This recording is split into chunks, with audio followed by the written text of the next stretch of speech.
What's going on, guys? T-Mart here, and today we're going to be talking about G-sliding in Black Ops 3 because guess what?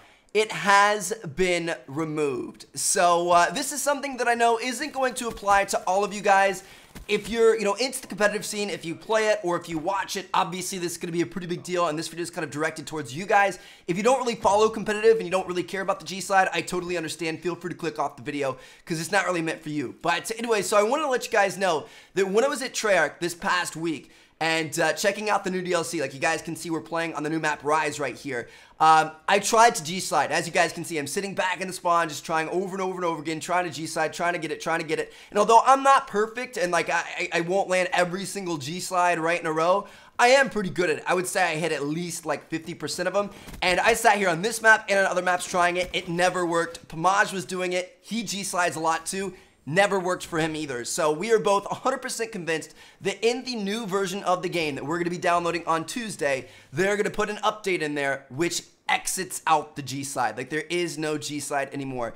And that's a pretty significant thing. So if you guys don't know what the G-slide is and you're still sticking around here, basically you jump up in the air and then hit like the slide button while you're in the air, and then you jump again right as soon as you touch the ground, and it kind of does this like super quick like sliding motion that moves you quicker across the map. And it's actually a significant like improvement in your movement speed. Like you move a lot faster. Like it's not a tiny difference. It's actually a pretty big difference, and it's kind of taken the competitive scene by storm. I mean, like, in Search and Destroy, being able to get to those choke points and post up on, head spots and stuff quicker than the other team is vital. Like, that's very important. Or like an uplink, if you have the uplink ball, you can use it to outrun your enemies, or if you're trying to chase down the uplink ball, you can use it to catch up to it even quicker than normal and stuff like that. And obviously this is something that was not intended to be in the game. Like, it's kind of almost like a glitch or a bug. Like it wasn't an actual movement mechanic that Treyarch had in mind when they were building it.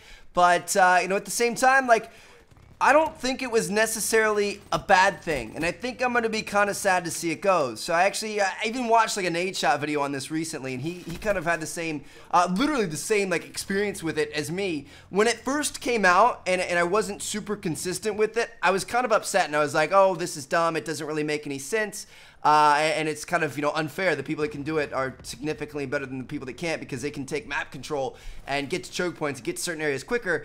But at the same time, that's like the whole point of competitive gaming, right? And of having like a skill-based game, that if there's stuff you can do to make yourself better, as long as it's not like legitimately cheating or something like that, like using like a modded controller or something, then isn't that a good thing? Like think about things like the BXR and Halo. Like that's another really significant kind of like bug glitch, but stuck around. It was like a huge part of the competitive community and stuff. So I don't know. It's just like, part of me feels like, yeah, it kind of makes sense that it would go, because it is kind of like a buggy, glitchy type thing, and it obviously wasn't intended to be in the game. But at the same time, it was something that raised the skill ceiling. It was something that, if you practiced it and you worked on it and stuff like that, it was going to make you a better player than somebody who didn't. And I think that's a cool thing in Call of Duty, you know what I mean? Like I like to see that skill ceiling raised higher and higher to make it more competitive in the grand scheme of things, you know what I mean? And I don't know, I feel like that kind of like leads towards the evolution of the sport, I guess you could call it. I don't know.